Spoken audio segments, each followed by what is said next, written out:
Welcome in, everybody. My name is Blythe Brumleve. I am the owner of Freight School Playbook, which is a division of Digital Dispatch. And Digital Dispatch helps companies with their websites and their marketing and just their online, just digital media presence. And that's what brings me to this webinar today. Is we have a new product called Freight School Playbook that just launched today. It's been, a little bit of my quarantine project that I've worked on for like the last 5 months.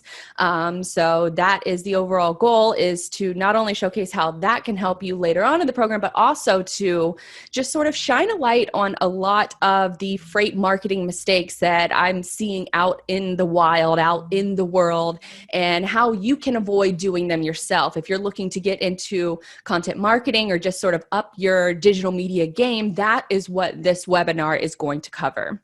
So when we talk about content marketing, we're sort of talking about the entire ethos of that ecosystem. And when you think of content marketing, you can almost think of it as your entire supply chain network. And you can think of it in a way that, okay, well, where am I sourcing my content? What kind of content am I going to create? The production, the manufacturing of that content, also publishing it, and then where you're going to be the distribution platforms of where you're going to be sending that content.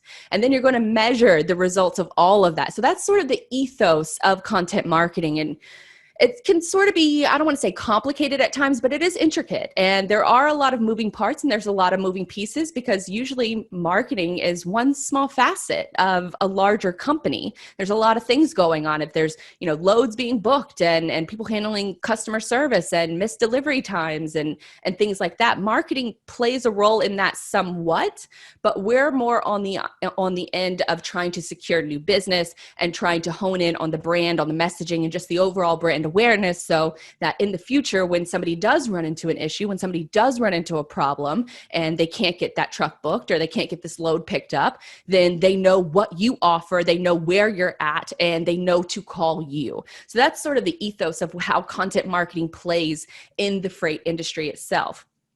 So we're going to jump into the biggest content marketing mistakes in the freight marketing world that I see. And so the first one on this list, we're going to go through 6 of them. So the first one on this list is not meeting with other departments on a regular basis. And this goes back to the point I just made, that sort of with marketing in general, and really a lot of departments within a freight company, you are sort of working in a silo. It's very difficult for you to get out of the gamemanship of your role and then to put yourself in another role within somebody's company, within that company. So say you're working in the marketing role and somebody else is working in sales or somebody else is working in customer service. One of the bigger mistakes, or one of the greater values that you can take from working in marketing, is by sitting in with each of these departments, really finding out what they do or what your coworkers are doing on a day-to-day basis. How has that changed? I'm sure it's changed a lot since COVID hit, as it's changed damn near every part of our life. So it's only natural for it to change as far as your job is concerned too, and part of all of those roles within the company. So the biggest barrier that I see a lot of times, especially when it comes to freight marketing, is that if you're working in a marketing capacity, or you're trying to get better at your marketing, you really want to know the pain points of every single person and the position that they have.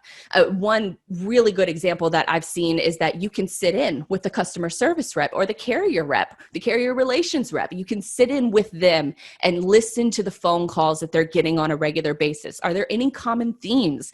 Can you address any of these problems or any of these questions on your website within your marketing itself? So jotting those questions down, jotting those pain points down, because that's not only a pain point for your coworker, that's also a pain point for whoever is calling and whoever's on the other end of the line. So that's a way that you can sort of address those problems, and with the ultimate goal of saving your customer service rep from getting a phone call. When you can answer that question on your website, maybe through an FAQ page or through maybe like a tracking info page. These are all sort of things that you can add to your website to reduce the amount of phone calls that some of your coworkers are getting, and answer those questions ahead of time before it becomes a problem. So really make a point to be able to sit in with other people within the department, within the company, in order to hone in on what their job experience is, so that way your marketing can help them and ultimately help the company. Now, mistake number 2 is only looking at your direct competitors for content ideas. This industry is, when I'm saying this industry, the logistics, freight, trucking, it's very much like other industries where it's copycat mode. I can't tell you how many times I run across just a picture of a truck and saying loads available now on social media feeds, on marketing messages, things like that. It's just a picture of a truck and then what we do. There's nothing else to it. So when I say that it's a big mistake by not looking, only looking at your competitors within the industry and not looking outside of the industry, that's how you're going to stand out from a marketing perspective and from a sales perspective. Sure, you want to say, this is the problems that we solve, and these are our solutions that we can help you, and we can work closely together in the future. But looking outside of the industry for how they take on their marketing. You know, I look to sports a lot. I'm someone with a sports background, and I look to sports a lot, especially with how they handle their motivational messages. Nike comes to mind with all their brilliant commercials and how they showcase the stories within. It's not just people wearing their products, it's the stories of the people that are wearing their product. It's so I would look to other companies outside of the industry, see how they're telling stories, see how they're answering customer problems, and see if you can take a little bit of each industry outside of your own and see how you can apply it to your own marketing messaging, because that's going to help you stand out from everybody else who's just using, you know, a few lines of text and a picture of a truck. Not to say that that's a bad thing, especially if you're, you know, if you own trucks, then you want to showcase your own trucks. But if you're trying to stand out from everybody else, you might want to think about it in a little bit of a different way by looking to other industries and what they're doing and applying those same storytelling techniques and apply them to your own business. Now, mistake number 3 is a big one. It's not using data to measure your ROI. Now, when it comes to data, I could go on and on about this problem, because from the very start of how you're collecting your data. And when I say data, I'm not really referring to like your TMS data or any other kind of software tech that you may be using. I'm specifically referring to your website data and your marketing data. And what you really want to start with when it comes to your marketing data is making sure you're getting clean data. I read a stat that there's something like 42% of all web traffic is spam or bot related. So you really want to make sure that the data you're collecting first is accurate. Second, the data that you're collecting, you want to make sure that you're filtering out your own office. And if you have any other kind of, everybody's working remotely, so you want to make sure that you're taking the IP addresses and filtering that traffic out within your analytics data. And that might be a little too, complex for a lot of people, but what I have in Freight School Playbook is I have a whole course of how it goes through of how setting up your analytics properly so you're getting that data. But sort of the too long didn't read version of that is just to make sure you're setting up filters so you can block out that traffic, the spam traffic. And then you're also blocking out your own traffic as well. And so then that way you're getting the most accurate data possible when it comes to people who are just trying to find out what you do and who you are and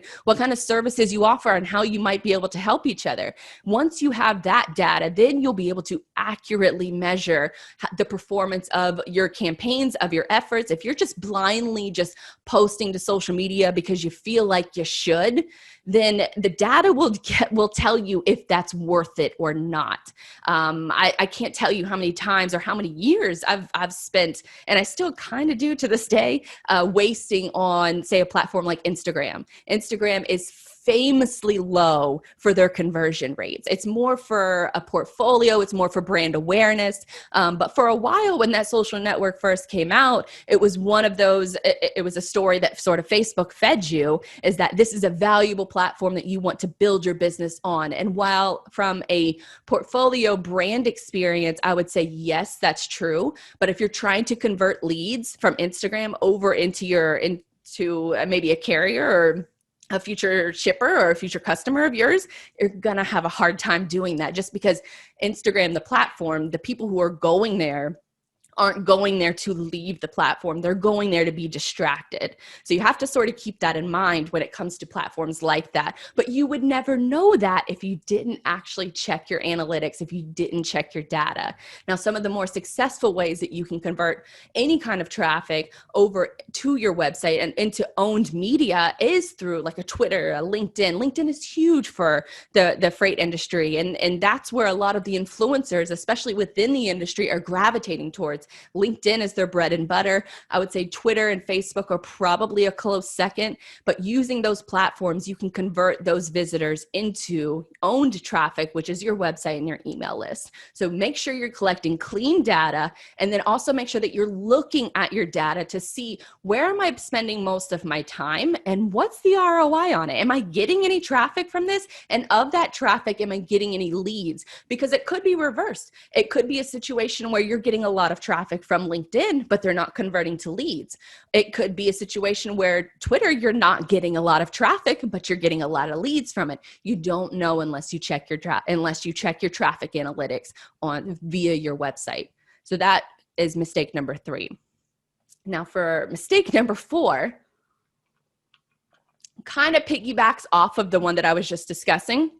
Updating your social media accounts more than your website. You do not own your social media accounts. You don't own them. So at any time, any day, and this is what actually happened to a lot of Facebook pages and Instagram pages. And what happened is that Facebook preached the value of having a business page on their platform. And what happened is that a lot of businesses saw this and said, yes, this is my ticket. I'm already on that platform. I already spend a lot of time there. I'm just going to build my page there. I'm going to build my business page there, and I won't even need a website. Well, what happened is a few years later, Facebook decided, you know what? We're going to flip the switch, and we're going to make you pay for that same access. So for example, a salon owner that I personally know, she built her website on she built a website, quote unquote, on Facebook. And when Facebook shut it off, she was sending coupons. That was her direct messaging capabilities with all of her potential clients. But they shut it off, and her engagement went down to 3%. So she spent years building up people to come to her Facebook page. And then like that, Facebook decided, no, it's going to be a pay to play now. And so you're going to have to pay money in order to reach that same audience that you spent years building. So the lesson in that is to build on land that you own. You only own your email list and your website. That's it. So if you have ways of generating interest, generating engagement on social media platforms, that's fantastic. But you need to work on a strategy that funnels those same visitors into your email list and onto your website. Ideally, you want to have an email list. You want to convert those people into email subscribers, because then you have a way to regularly communicate with those people, not spam them, but to regularly communicate with them, no matter what platform might close or might change their entire ethos of how they conduct business. So that is another important takeaway, is to make sure you're building on land that you actually own. Okay, mistake number, I'm losing count here, 5. Mistake number 5 is not segmenting your emails and your marketing campaigns. Now, this is something that I've been guilty of in the past. You have your entire email list and you're collecting them, but you're not sure who's interested in what. Way you have to start this is that you have to just start polling people, and you have to just start sending out messages that you think that they would like. If you have an email list and some of them are 3PLs, some of them are carriers, some of them are customers, you have to segment those emails out in order to see a really good return on investment. Because otherwise, people are just going to see your email in the inbox and they're just going to get used to just deleting it. If they know that they're going to get some kind of valuable information just by simply opening up the email, your open rates will skyrocket. But they have to know that each and every time that they open up an email from you, it's interesting to them, it's personalized to them, and it contains information that they want right when they need it. And it sounds like an impossible task, but that's what happens when you are really honing in on your email marketing, because it's like, there's a question that we're going to answer later on in the show, but this is a particular example of how you can sort of stand out in the sea of noise that is email, because email inboxes are overloaded, and they're overloaded even more now because of COVID. So you have to really make sure that your email is being sent at the exact right time, and that your person, not at the exact right time, but around the time that your user will open it and it's going to be interesting to them. Because if you do that over a period of time and it's not interesting to them, then they're going to eventually unsubscribe, and they're just going to go right into the trash. And that can really skew a lot of your email open rates, a lot of your analytics, which we just talked about is very important in order to gauge and sort of know where your audience is at, both mentally and from a business perspective. So really segmenting your emails. And if you're not sure where to start, the easiest place to start is from right where you gather your email list. Add a few checkboxes. There are plenty of email software companies that are out there that make this as easy as possible on you. And when I say things like, you make sure you're sending it at the right time, and make sure you're sending, it to the right segment. If you segment your emails properly from the jump, then it makes all of those other messaging options a little bit easier, because then those software capabilities and the automation part of email marketing can really show how powerful it can be. There are a few email campaigns that I send out on what's called a time warp. And a time warp is when the email, I've already created it, but I want to send it to that user's time zone for a specific time. So what I have to do is, and I'm talking about MailChimp in particular. So what I have to do in MailChimp is I have to write my emails out, days in advance, and then set it up on what's called a time warp. And then I schedule it to say, okay, I want it to send at 6 a.m. and it's going to reach that recipient's time zone wherever they're at in the world. So that is another important takeaway. As long as you're segmenting your emails properly, then it makes all of those other really cool automation, powerful features that makes email so great, then it makes them much more useful into where you'll start seeing a greater ROI whenever you're really honing in on your email marketing messages. So that's mistake number 5. And then mistake number 6, the final one, is thinking that you can effectively manage social media accounts everywhere. And I'm here to tell you, you can't. I've tried it. It's damn near impossible unless you have a team surrounding you. And it's almost impossible for teams as well, because from a marketing perspective, it's difficult at times to show the ROI of social media. And for a lot of us, we are not only doing marketing, but we have a regular job or a regular job duties. And we have a million other things that we're worrying about. And then we think, oh God, I haven't posted to LinkedIn in 2 weeks. What do I even post?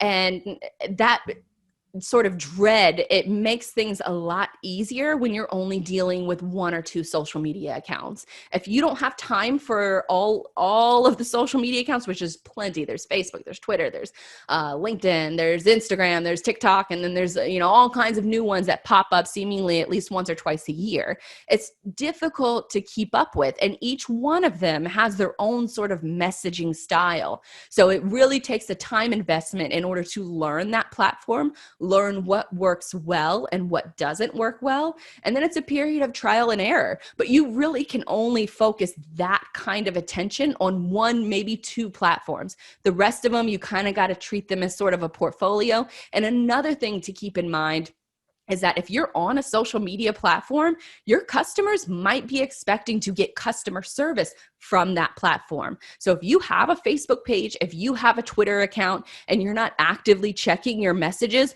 customers are expecting to be able to reach out to you via social media. If you have an account there and they're reaching out to you with a problem or with an issue, they expect a response within 24 hours tops. So if you're not regularly monitoring those networks, secure the brand name just to protect yourself, but don't post there. Just keep the account, and maybe in the future you could publish in the future, but at least you're securing that brand name account, but only choose to focus on one or two platforms, because I'm telling you, you don't have the time for all of them. Okay, so that was the 6 biggest freight marketing mistakes that I see. And there are a ton more. I really could go super in depth with a lot of these, but I'm not going to, take up a lot of your time today, because there are some other questions and some other topics that I want to get into, including questions that a lot of you guys submitted today. I reached out to a few of you and tried to get, some questions that maybe you are personally dealing with. So I'm going to run through those questions really quick and start to see if I can, maybe provide some clarity on a few of these questions. So the first one I'm going to read is from Mike May with Aaron C. And he says, I'm new to sales and marketing, specifically in the freight business. I'm an ex-freight customer, and I still receive daily emails on my old email account from 3PLs and other forwarders. Not segmenting your email list, or these other companies aren't. So he goes on to say, as a customer, I was looking for partnerships and companies I could trust in the long run. I'm trying to go zen with Aaron C's marketing, and I'm struggling with an overall plan. How do I promote our company without seeming boastful? So I'm going to tackle that question first. Promoting your company without seeming boastful it's a challenge, and it's something that I personally struggle with, but something that I always come back to is this advice that I heard Barbara Walters say one time. And she says, if you're not proud of your work, why should anyone else be? So if you're not proud of your company and you're not proud of the services that you offer, you should be boastful about that. It sometimes can be intimidating to scream from the high heavens how great you are. But if you're genuinely solving problems for other people, other businesses, that's something to be proud of. So I would absolutely use that in your marketing. And you could use it in the form of testimonials. You could use it in the form of, if you accomplish something for a customer, hey, can you just write out a few sentences on how this experience was for me? Testimonials are essentially online reviews, and they're online reviews that you can solicit from your customers that they had a great experience with. Damn well that if you had a bad experience with somebody, you're going to go to their Google page, or you're going to go to their Facebook page, and you're going to write a nasty review. But if you're going to do that, let's just hope that you do the same for the good experience as well. And with a way of highlighting the good experiences, you can solicit those reviews from your customers. And if you have a Google My Business page, if you have a Facebook page that you're actively taking reviews on, you can ask the user to submit those reviews there. And that's a way that you can really sort of shine a light on how great your services are without being the one to have to say it. But don't be ashamed of being boastful about how great you went above and beyond for your customers, because that's going to help ease the trust factor of getting a new customer through the door. We rely heavily on reviews and testimonials in every part of our lives. If you order from Amazon, that's one of the things that you're looking at first. Okay, the product looks great, the price looks great, it's going to get here in 2 days. Let me scroll down and see what the reviews look like. That's what people want to see. They want to know that their affirmation of they want to be affirmed that their choice to do business with you or potentially do business with you is confirmed. So I wouldn't be ashamed of being boastful, but testimonials are a good way to let other people be boastful for you. Okay, and the next part of Mike's question is, how do I remind customers of our presence without seeming like a door-to-door Cutco salesman? I actually attended one of those classes when I was very young, newspaper ad. Not a good experience. Actually sat in on that lesson all day long. And it's Cutco, for those of you who don't know, is selling knives. So imagine that somebody comes to your door trying to sell knives. It's not a good experience. I don't know who even came up with this idea for a business. But how do I remind customers of our presence presence without seeming like a door-to-door Cutco salesman, I would say revert people back to your website.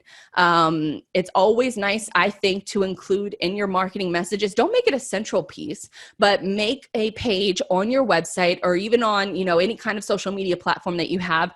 Instagram, I think, is I keep going back to Instagram for sort of a portfolio of your customer experience. You could take screenshots of testimonials, screenshot them, and make them into a photo gallery. You can then use that photo gallery in a variety of places. You could use them on LinkedIn. You could use them on your website primarily, because that's where people are going to know, to research more about you, to know more about you.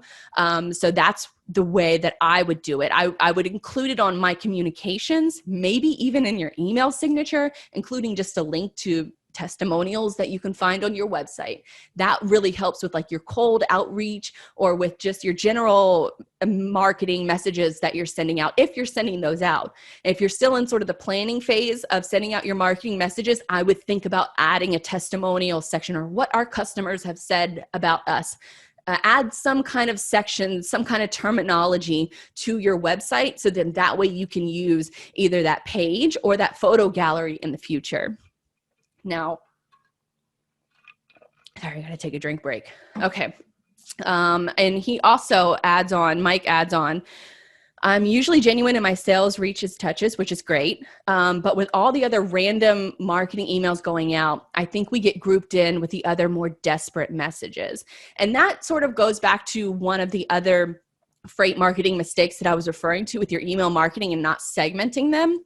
If you are conditioning your users to get used to opening up an email, like during COVID, this has really happened. It's really been a shift for me. I don't know if it's the same for a lot of people, but just seeing the growth of other emails, like Morning Brew is a really good example of how they've sort of revitalized the email marketing game. And Substack is another company that's really revitalizing how you get your emails and enjoying that experience. I've noticed a few things of what they do is they send it out first thing in the morning, and they send it out about 6 a.m. on a Monday or a Tuesday. And so that way, you're hitting your user's inbox and you're one of the first people in the inbox. And when you're putting yourself into your customer's shoes, and when they're open, say you're waking up in the morning, your alarm goes off, you reach for your phone and you check it. We all do. We're not supposed to, but you check it first thing in the morning and you start seeing all the emails come through.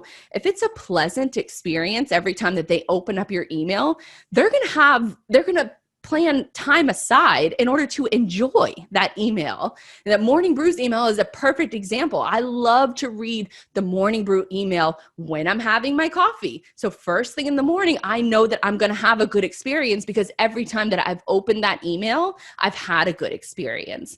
And not all of the information has to be applicable to me. It's scannable. It has a lot of good information in it, a lot of good industry insight. And then it goes into basically like a link dump of interesting things that they found online. That's sort of the same approach that I take with a lot of my email communications. I'm not going to get instant results from it. I'm not going to see, a 40% increase in sales within a few weeks of sending this email newsletter. It's a long process, just like with any content marketing, but it's a relationship building process. They call it a nurture process for a reason. So I think if you're tailoring your emails in that way to where it's a pleasant experience, you're providing useful information for your visitor, then that's a situation where you're grooming them over time. I guess grooming is probably a bad phrase to use in this regard, but you're conditioning your user over time to appreciate and know that when they open your email, they're gonna have a good experience. And maybe the information is going to be relevant.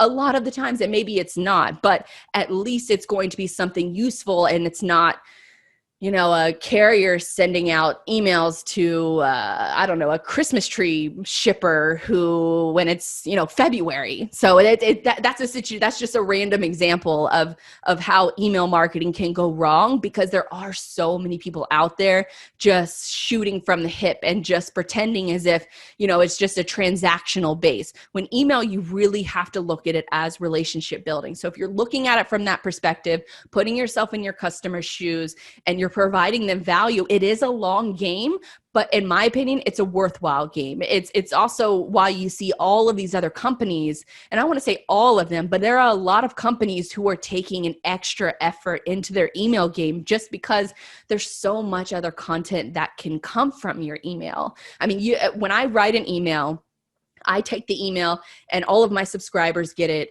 first thing Monday morning. Later on in the week, Thursday or Friday, I will republish that email to my blog. And then from the blog, I'll pick a few pieces here and there to then plug out on social media. So it really starts with one pillar piece of content, which is your email, but then you can repurpose that in a variety of different ways throughout all of the other platforms, your distribution platforms, and platforms you own, like your website. So thank you, Mike. That was a really good question. And it's really also good to see that, you know, people in freight want to send genuine emails, genuine communications, because I think that that's very rare right now. It might not be in the future, but you could be one of those people that are carving out that path for meaningful email communications within the freight industry. Okay, so let's go on to the next question. I need to take a drink first. Okay. Elijah Calendar, and I hope that I pronounced that right, with Borderbound, he asks, I'm just getting into sales for a freight broker, and I want to better immerse myself in the industry. I have a background in sales for mobile marketing and pivoting my role from COVID. I am now working with a small broker looking to grow a sales team and begin any kind of marketing campaign. And so he says he's looking forward to learning more. So with freight sales, especially with a smaller company, I feel like it's sort of your 9 times out of 10, you're just going to be thrown to the wolves and you're just going to be told. And I'm not sure if this is Elijah's case or not.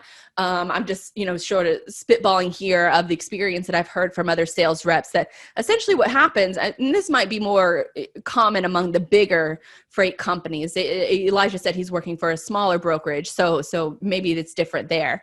But what happens a lot is that people, and especially managers, will just throw somebody into the sales position, and they'll just, it's either survive or die. And it's one of those situations where if you're trying to build sales from a freight brokerage perspective the right way, I would say networking is absolutely key. Going back to my email rant, I would say honing in on your email marketing message is absolutely key. Be comfortable with cold emailing, but only send cold emails when you've actually researched the customer. Don't just blindly send out to 20,000 people that you bought off some random email list off of Fiverr or something. That's not the way to do it. The way you want to do it is look up some of the people that you want to prospect, look at where their pain points are, and maybe you don't even know their pain points are yet, but maybe you can assume what their pain points are depending on the industry that they're in, maybe the lanes that they specialize in, maybe the commodity that they specialize in. For example, it's Halloween season right now, and all of the stores, even theme parks, they're starting to decorate their parks in Halloween decor.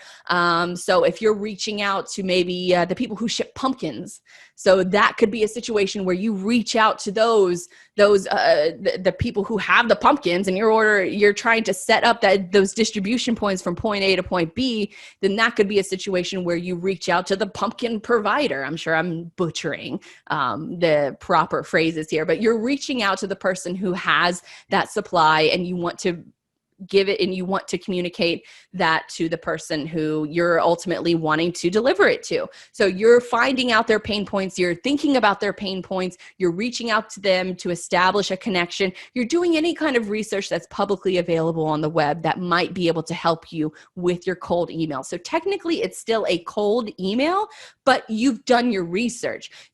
Plenty of websites out there have an About Us page, have a Contact Us page, and you can easily look up who the leadership within that company is. And so whenever you're reaching out cold, it doesn't really feel like a cold message, because you know the end goal in mind. You sort of theorize their pain points, and you want to put yourself front and center. Here's where I realize your pain point. Here's how I can help solve your problem.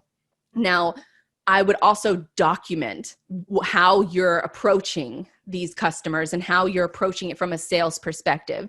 And I would document that work process, because if you're working for a small brokerage company, this could be an opportunity that you could define how that sales process looks like. And if you're looking to build the sales team, you don't want to have them, you don't want to treat them like some of the bigger companies and just tell them to sit and pound the phones and survive or die. You want to have that established workflow for them, because if there's any complaint that I hear from people in sales, is that that's exactly what happens to them, is that they're thrown to the wolves. They don't really know where to start. They're given accounts that, haven't had any contact with, more than a year.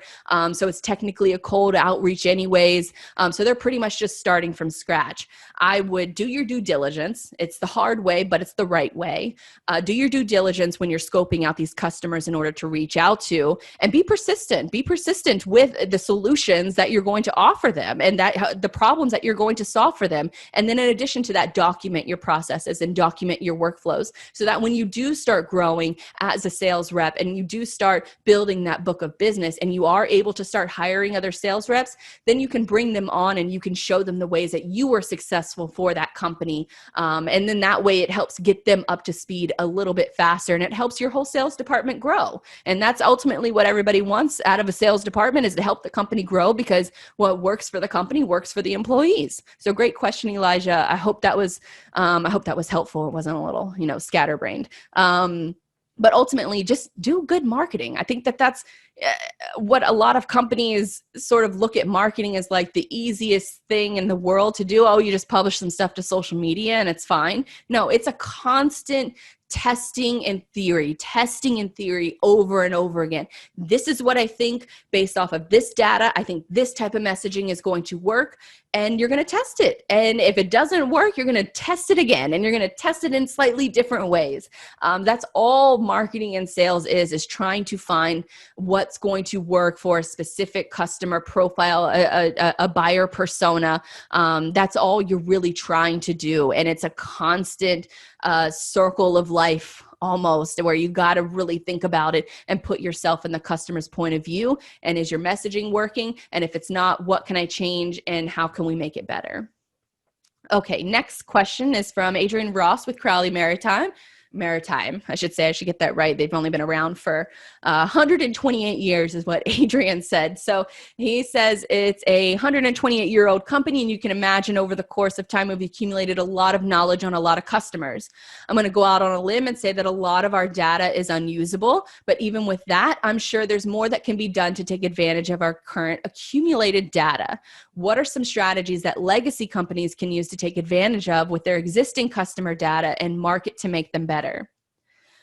Okay, with this one, it's not going to be an answer that you want to hear, but it's accurate. I would say that with a lot of your data, it's probably useless.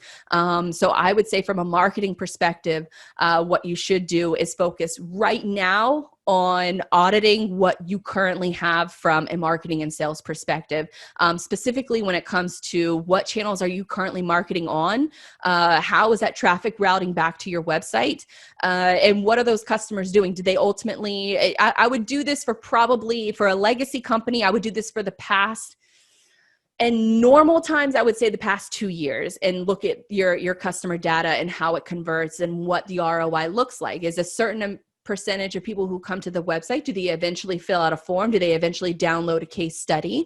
Do they eventually, once they download that information, are they reaching out to a sales rep, or is the sales rep reaching out to them? There's a lot of ways that this can be, I don't want to say misconstrued, but there's a lot of different spokes on the wheel, if you will. So with this situation, I would start just from the ground level, because you don't know if a lot of your data is useless. I think you hinted at, you probably think that a lot of the data is useless right now, but in that situation, I mean, you have a history. I mean, from a historical perspective, this is a company that doesn't probably need a lot of brand awareness, but you need to know who are the people coming to the website and who are these new people. There's new people coming into Freight all the time. So what I would say is to start from the ground level, make sure the data that you're collecting on all of your marketing channels, including your website and email marketing, make sure that that data is clean data. And what I mean by that is make sure that it's not spam related. You got your proper filters set in place. A lot of you probably use Google Analytics for your website analytics. So in that case, it's fairly easy to set up your filters. You can just go to Google and search out known spam bot sites, Google Analytics. And what that will give you is a list that is so long, it's ridiculous, but it's a list of known spam bot websites. You take that link and you send it over to your developer. You send it over to your analytics, your marketing person. So you take that information, you send it over to them, and you have them set up the filters within the account. If you're a HubSpot customer, I believe HubSpot does this automatically. They filter out known spam bot sites, and they also filter out your personal IP address. They might not filter out now that everyone's remote. You might have to do some additional programming in order to find out or add additional IP filters into that, but you really need to start with clean data first. And that goes for a 128-year-old company to a 6-month-old company. The data you collect has to be clean. Otherwise, it's completely useless.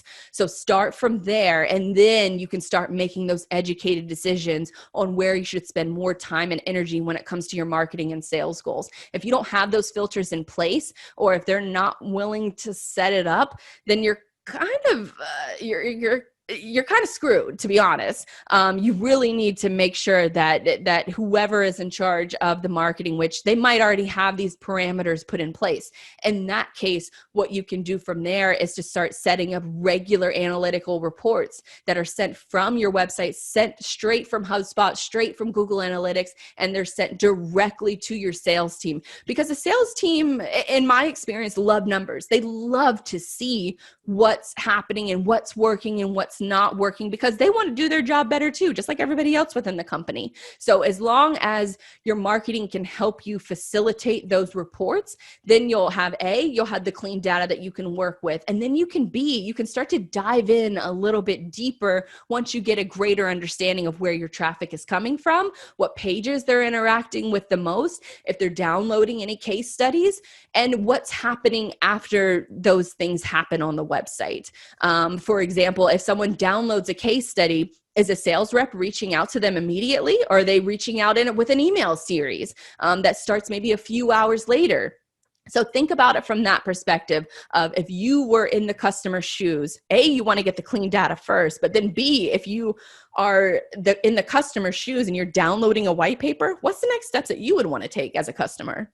Answer those questions, and then from there, you'll have a much better, I guess, method of managing the workflow of what your sales process looks like from a digital media perspective. Now, it's a little bit different with contacts that you know. It's always easier to sell to customers that already have an affinity for you, that have already been a customer of yours. It's easier to upsell those customers than it is to get a new one. But to gain that kind of insight, you really have to start with clean data. So get that done first, and then you can use that data to your advantage in the future in order to send better, more effective messaging.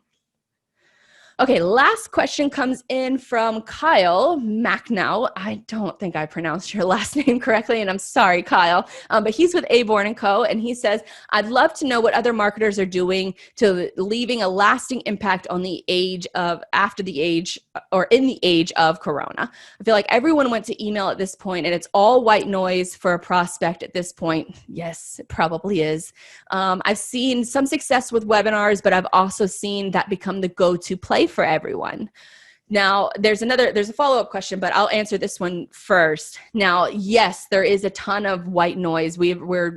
emails are being sent like crazy. But to my earlier points, as long as you're making, email is a long game. As long as you're making your emails and you're segmenting them properly and you're sending the messages in a timely manner that is relevant to the audience, then they're going to be conditioned over a certain period of time in order to open your emails, see your email in their inbox, and say, that's an email I want to open. Now, the other people who just send out emails just for the sake of it, they're digging their own grave, and they probably know it, and they probably don't care. How you want to position your email messaging is to be different from the rest. So I'm sure, Kyle, you're a marketing pro. You already know that. But I also feel like with webinars, with live video, it is a way, it is going to be ever increasing, but it's also a way for us to still communicate, because that is really what I think a lot of us are missing with not being in an office. Or I've worked remotely for years now, but I still miss being able to go to a coffee shop and work out of a coffee shop just to be, I don't want to talk to anybody. I just miss being surrounded by a community of people.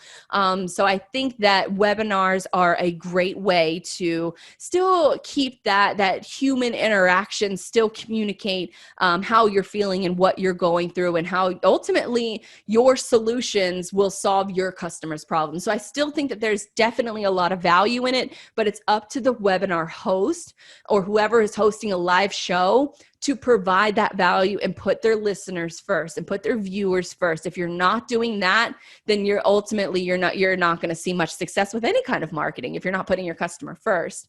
And then Kyle's follow-up question is also, is anyone going to try to sponsor an in-person conference in 2021? Why or why not? Now, I personally think that in-person conferences are going to come back. We're seeing a greater amount of increase with theme parks. I think I read the other day that Disney is going to start increasing capacity at their theme parks. We saw over the weekend with a lot of the NFL. A lot of the NFL didn't have any fans whatsoever. But the Thursday night game and then the Jacksonville game, of course, I'm a Jaguars fan, but they allowed fans at their home game. Now, ticket sales were a little bit rough. They were also a little pricey. But I think that can be said for a lot of, I guess, live events right now, that it's sort of just have the event and see what people do. And for the Jaguars in particular, they had a pretty good turnout. So I think it's encouraging that we will start seeing more live events, especially after 2020. I think there's so much just sort of like a mental exhaustion when it comes to even the word 2020, that everybody has sort of just kind of thrown in the towel on any major conferences, any major live events until 2021. With that said, though, I don't think that we're going to be seeing any big conferences. I would say probably until like March. That's when you start to see the MATS conference, the GATS. A lot of these conferences start to gear back up. I know that the Consumer Electronics Show, which usually happens the first or second week in January, they're not having that this year. So I think that 2021 will be an interesting experience, because you're going to see which companies still believe in in-person events, and then which companies are just going to go full virtual, because you can save a lot of money going virtual. The only thing that worries me about going full virtual is that you still miss those little parts of attending a conference and the networking that can come from it. There's nothing that can replace, walking through a showroom and checking out the different booths. I've seen the digital virtual booths, and they're okay, but it's not the same experience as actually walking through a conference showroom and seeing people that you recognize and just shaking hands, striking up a conversation at the networking happy hour, things like that, that it's much more difficult to manifest that virtually than it is from an in-person event. I do think that we're absolutely still going to see in-person events. I just think it's probably going to be around spring of when we start seeing, more sponsorships come in, because the money will always follow. If people are willing to go and show up to an event, like what we've seen with theme parks and sporting events and even movie theaters, people are wanting to get out of their house. They're getting restless. So I think that just from a psyche standpoint, early 2021 will be a really good gauge on how people are, I guess, taking in conferences, if they're still preferring the virtual approach, or if they want to sort of, dip their toe into going to an in-person conference. I think another hurdle that we have to cross too is the liability factor. A lot of companies are going to be weary of sending people to a conference and paying for it. And if, God forbid, if someone goes to a conference and they catch COVID, then the employer is from what I hear, is subject to be sued. So the liability factor that's involved as well is something that you should keep in mind as well. I have heard that there are going to be, liability waivers put in place to protect companies, but then it's sort of the onus is on the salesperson themselves, like it usually or typically is you're going to have to make that decision on if you're comfortable going to a virtual conference or not. I think the sponsorship dollars will follow wherever the people are going. The sponsorship dollars will absolutely follow, whether that's a virtual or in person. So thank you, Kyle. That was a great question. Okay, so going into that was the end of our questions that we sent in or that were asked earlier. So if you have any questions, you can feel free, and I'm sure that some of you maybe have given your questions in the chat. I haven't exactly checked the chat yet, so hopefully, some of you are submitting your questions in there. I see a few of you have. Kyle MacNaught. I'm sorry, that is the correct pronunciation of Kyle's name. He's at Aborn & Company. If you get the Digital Dispatch email newsletter, then you'll notice that we actually mentioned them in the email newsletter earlier in the week, because they do a fantastic job as far as content marketing is concerned. And it really is honing in on that in-house content marketing. What happens with a lot of bigger transportation companies is they send their marketing out to an agency. And a lot of the times those agencies have no idea about trucking logistics. You have to explain what a carrier is. You have to explain what a reefer is.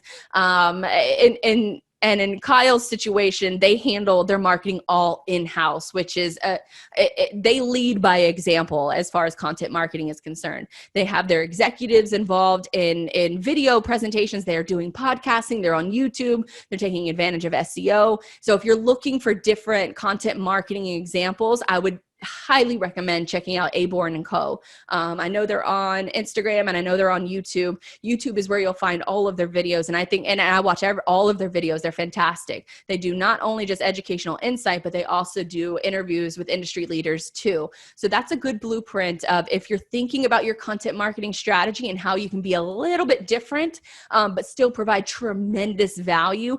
That's a good company to look for as far as examples are concerned. A couple other companies that really stand out to me is PDQ America. They have a Trucking for Millennials podcast, which they just recently upgraded to a video podcast studio as well. It's an asset-based brokerage company, and they provide a really top-notch content marketing as well. They're really great on social media. They're one of the few companies, I would say, in Instagram that do a really good job because they balance the fun meme side of trucking and logistics, but they also provide a lot of value as well. So they're a really good company to look at. If you're looking for a little bit more, I guess, of an executive approach, look at K-Ratio. It's K-Ratio. Every Monday or Tuesday, one of the presidents of the company, Kyle Littner, he will do a 5-minute video of basically what he thinks is going on in the industry based off of the data that he's looked at. It's really insightful. It's a quick 5-minute video. They do it every single week, and it's a really good way to get your executive's perspective out to the masses. So that's another content marketing hack that I would suggest to a lot of companies out there, whether you're small or whether you're large, that's something your executive having thought leadership on what is going on in the industry for this week or for this month. That is a surefire way to establish trust. within your audience, not just your current customers, but then your prospective customers as well.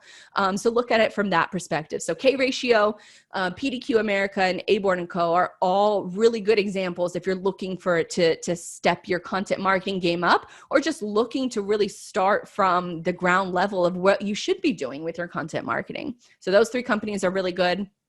All right. We are coming up. We got about 7 minutes left in this webinar. So I'm going to tell you a little bit about Freight School Playbook we launched today. And basically everything that I have talked about in this webinar, that's what we teach you in Freight School Playbook. It's on demand. It's learn as you go. We have 2 courses back there right now, how to audit your website and also how to craft your content marketing plan. So 2 of those courses, I started with those courses because I firmly believe that before I add all of the other courses that I want to add, those are the 2 courses that you have to take first. It's not the sexiest piece of content. Maybe a lot of you out there want to learn how to make your own in-house video and how to make your own podcasting. Those courses are coming soon. But for this situation, I think a lot of situations in particular, you need to start with these 2 foundations. You need to know where you're standing as far as your website and your marketing is concerned. That's where how to audit your website comes into play. And then from there, it will help you craft your content marketing message. So it just greatly goes into a little bit more of what I've discussed in today's webinar. Now, memberships are going to be open from starting today. It's either $45 a month, or you can buy the annual package, which saves you $150. And it's about, I think it's $425. So it's either $45 a month or $425, and you're going to save if you get the annual membership.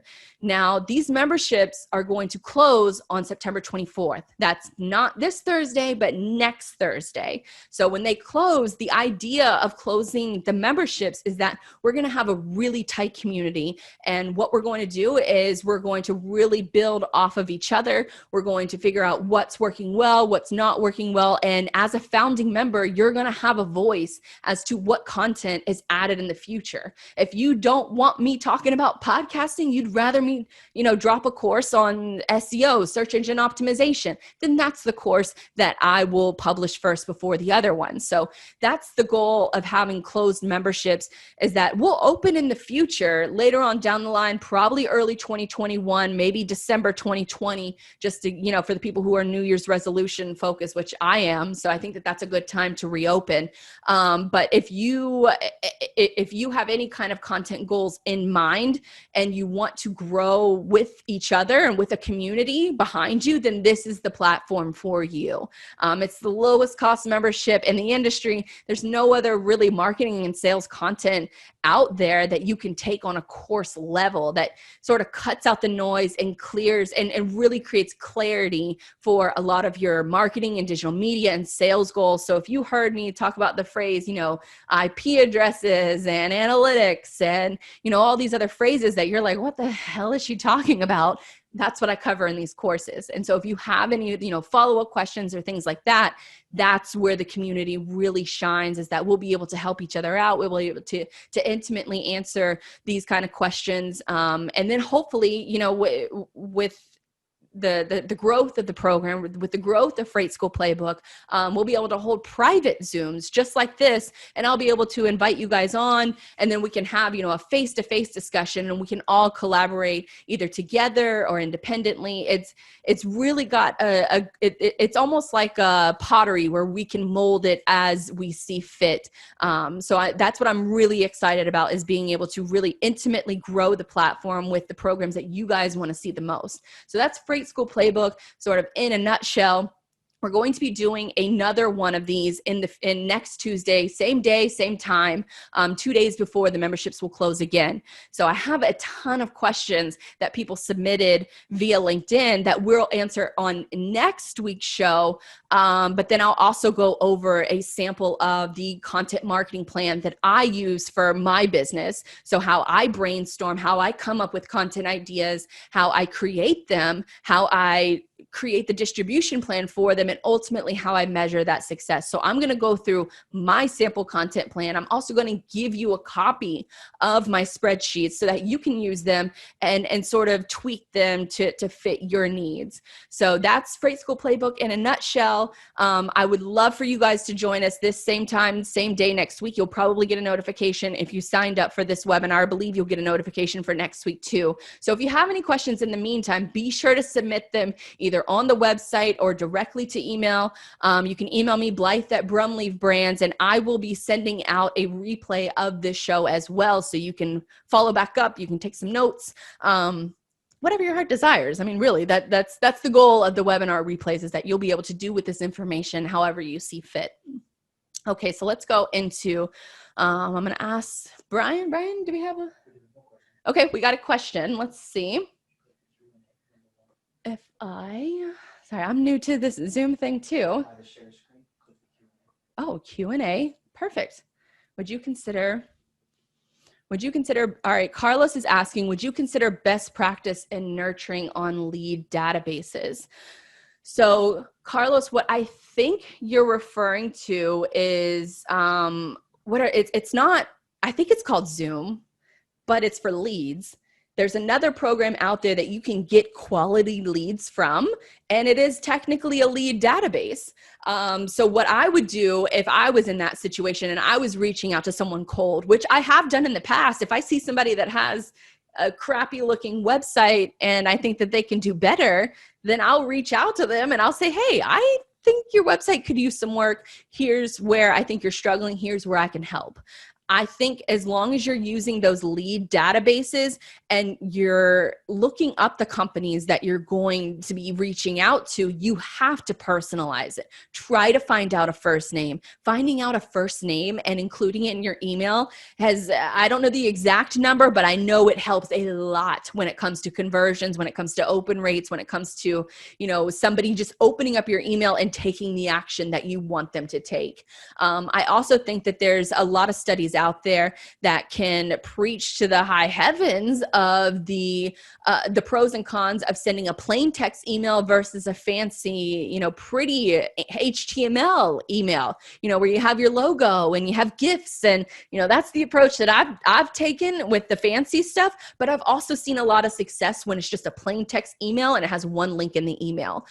So I would test both versions, but the tactics that I would use from a sales perspective is I would get as much information as I can on that company. Try to find out someone's first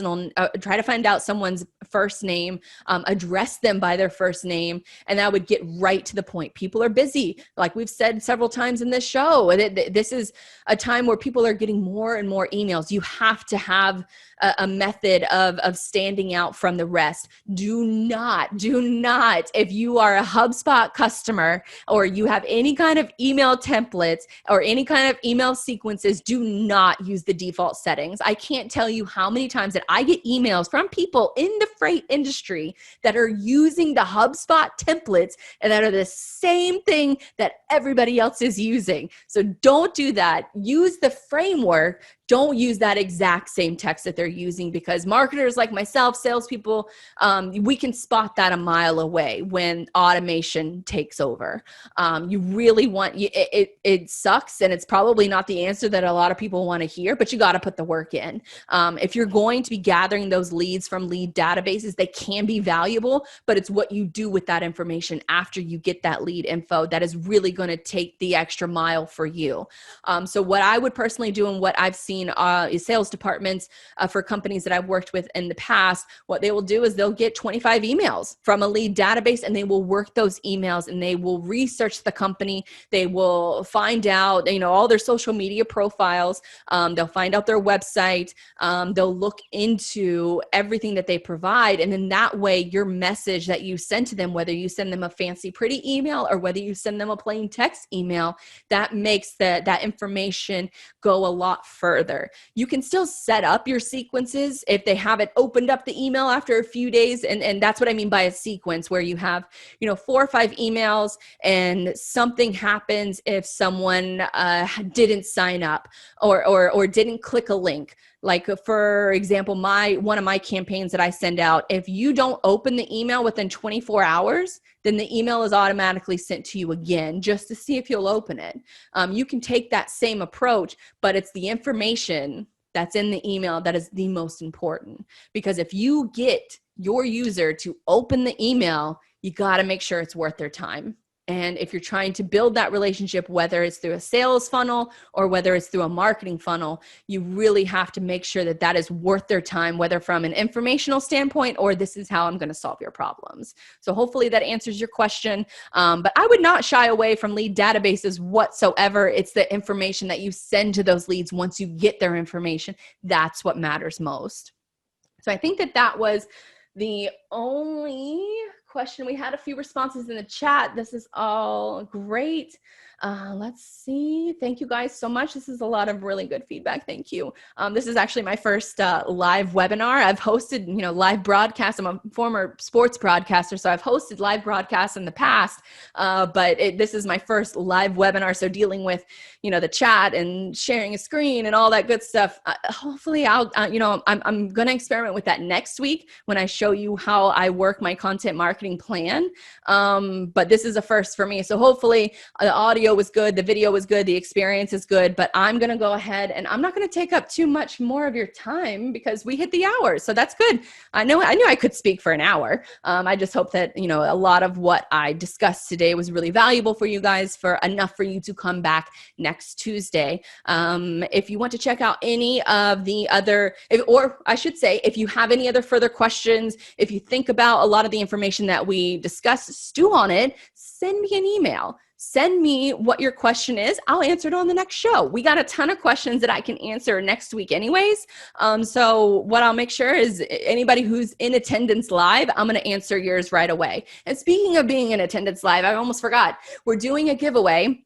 It's a Truck Driver Appreciation Week. We're doing a giveaway called Get One, Give One. So if you purchase a Freight School membership before the deadline, before September 24th, you'll be able to gift a membership to a truck driver of choice. So this could be a really good way to help other truckers out there truck drivers their social media game is on point. If you are looking to network with anybody or work with anybody, look to your truck drivers first and foremost, because usually their social media is better than anybody else in the industry. But where I think a lot of truck drivers struggle with is that they have a great social media presence, but they don't have a website. They don't know where to start in that regard. So this could be a great offer that you could give to any of your drivers, maybe a carrier that you love working with. But we're doing this promotion called Get One, Give One. So as long as you purchase a Freight School Playbook membership, then you'll be able to gift a membership to somebody else so that these guys can learn on the go too, and they can build up their online presence, just like we're all really trying to do. We're all trying to navigate this together. So why not work together and try to build each other up and grow together? So that's one important note. And then anytime, in the meantime, if you have a question, stew on this information, shoot me an email. I'll make sure that it's answered on next week's show. In the meantime, thank you guys for joining me. You can find me on social media. Just go to either freightschoolplaybook.com or Digital Dispatches, where a lot of my social media, podcast, email, all that good stuff is all linked in there. So you can subscribe, follow, whichever platform your choice is. So thank you guys again for joining, and I'll see you next week, hopefully. Thank you guys again.